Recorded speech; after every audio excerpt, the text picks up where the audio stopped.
Welcome back to Mr. Mel's Maths. Today we're going to be looking at solving linear equations. This is the first lesson. There'll be quite a lot of lessons on this because it's a complicated topic and that there's lots of different things you need to learn, but it's step by step. So this should help introduce you from the start, and then we work our way through the videos and hopefully you'll get better and better and better at solving equations. So we'll go straight in with question 1. And these are the most basic form of equation as well. And they get progressively more difficult as the lessons and the videos go on. So the first question we're going to look at is x plus 4 equals 7.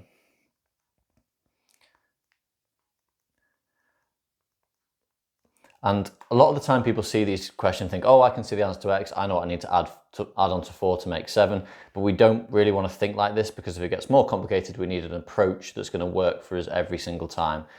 Easier questions, you might have to spot the answer. When it gets more complicated, you'll need a set method that's going to work for you.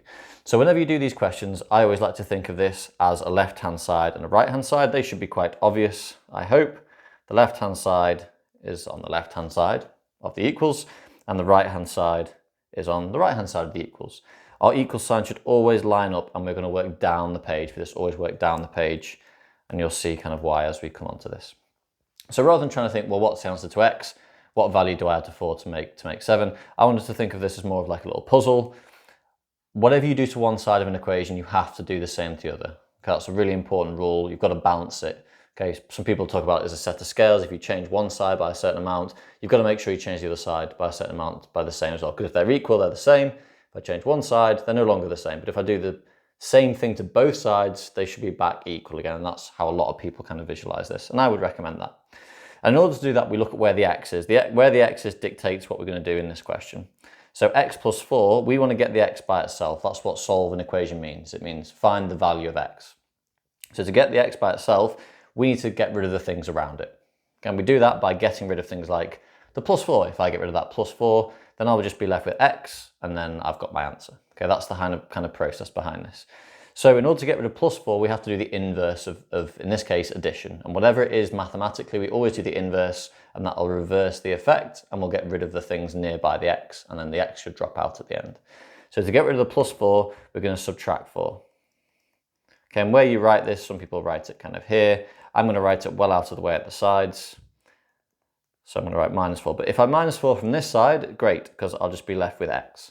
Because the minus 4 will cancel with the plus 4 and make nothing, and that will just disappear. Because x plus nothing is just x.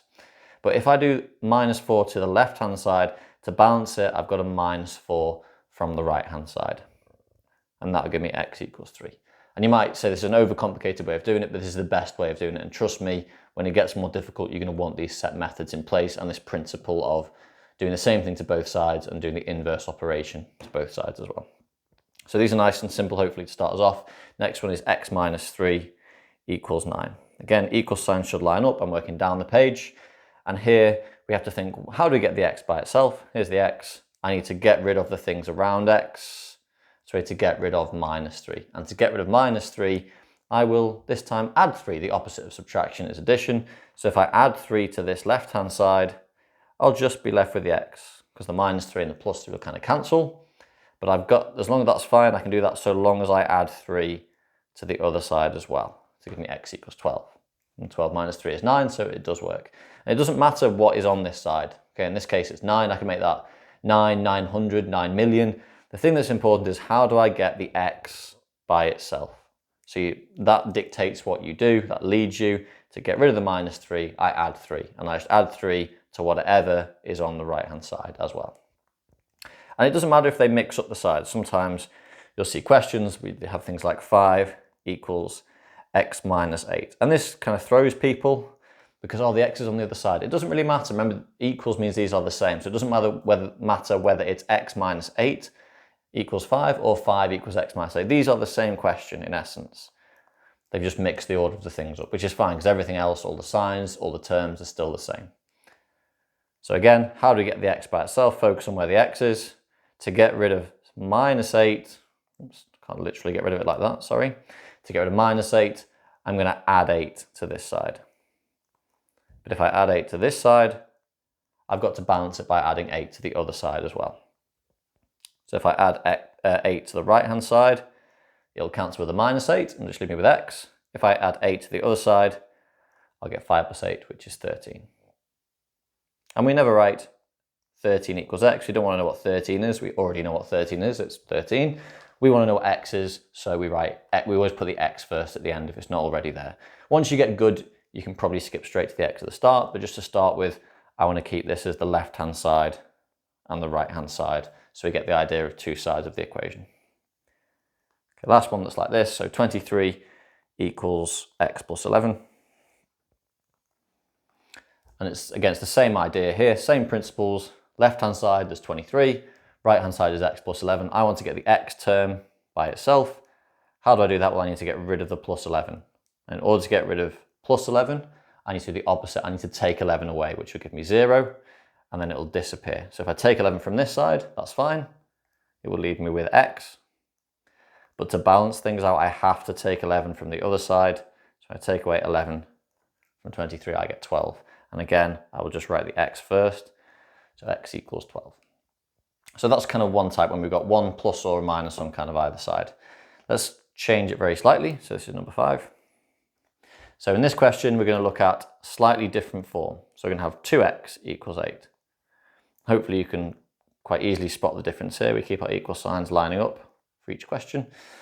2x, if you look through our other videos that I've done, 2x means 2 multiplied by x. So this has a slightly different idea behind it, but still the same principle. I want to get the x term, or the x, by itself. And in order to do that, I need to get rid of those things that are around it. So to get rid of the 2 in this case is a little bit different, because the 2 is not x plus 2 like it was in the previous examples, or x minus 2. 2x means x times 2, or 2 multiplied by x. So we have to do the inverse of multiplication in this case. So to invert multiplication, we have to divide. So 2x, to get rid of the 2, I'm going to divide by 2. If I take 2x and I divide it by 2, it cancels the multiplication by 2, and the x will just drop out nicely, which is what I want. I want x equals. But if I divide by 2 on this side, I've got to make sure I balance it by dividing by 2 on the other side. So 8 divided by 2 gives me 4. So same principle, but this time because I'm multiplying, the opposite is division, so I'm dividing both sides. Number 6, 7x equals 35. So 7x equals 35 this time. Again, 7x means 7 multiplied by x. So to get rid of that multiplication by by 7, I'm going to divide the left-hand side by 7. But in order to balance things out, I've got to make sure I divide the right-hand side by 7 as well. Divide the left-hand side by 7, cancels the multiplication by 7, leaves me with x. Divide the right-hand side, 35 divided by 7 is 5, and I get my x equals 5. Notice how my equal signs are still lining up and I'm working down the page, really important, because then we keep our left and our right, whichever way around that is to you on the camera. Okay, number 7. 4x equals 24.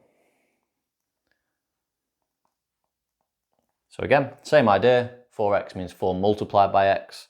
So to get rid of my multiplication by 4, I need to divide by 4. But if I divide the left-hand side by 4, I've got to make sure I divide the right-hand side by 4 as well to balance things out. Equal signs still lining up. 4x divided by 4 just gives me x, because 4 times by 4 and the division by 4 cancels, but I've got to balance by dividing the other side by 4. 24 divided by 4 gives me 6. And number 8, again, it doesn't matter if they mix things up and write the x's on the other side. Don't let that confuse you. You'll think, oh, it's a completely different question, or it's a lot harder. It's the same principle. Find out where your x term is. 6x. How do I get the x by itself? I need to get rid of the multiplication by 6. So I'm going to divide the right-hand side by 6, because then the x just drops out nicely, which is what I want. And that's fine, so long as I balance it by dividing the other side by 6. So I do 42 divided by 6, which gives me 7. So 7 equals x, and I'll always just reverse to put the x first. Okay, not doing anything to both sides there, just switching the sides around so that we've got the x equals, which is the nice way of saying it. And just good maths all around. Okay, let's look at combination of these two things. So, number 9. Now, a few more questions, and then we're done with this first lesson. So let's combine. So let's have 3x plus 9 equals 12. So this time these will require more steps. The ones we've done so far just required one step. They're one-step equations. These will be two-step equations. And that's because we've got a combination of addition and subtraction, here in this case the plus 9, and the multiplication by 3 too. So in order to do these, we need to combine the skills that we learned in the first parts of this video. So we want to get the x term by itself.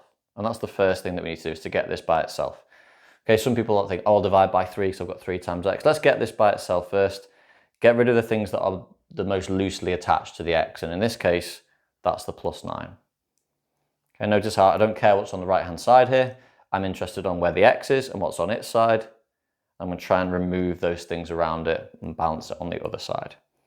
So to get rid of the plus 9, I'm going to subtract 9 from the left, because that will just leave me with a 3x. Won't affect the x's because I'm subtracting 9, not changing any x's, just changing numbers.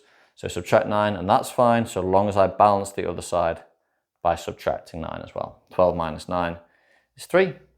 So that's kind of like the first questions we did today.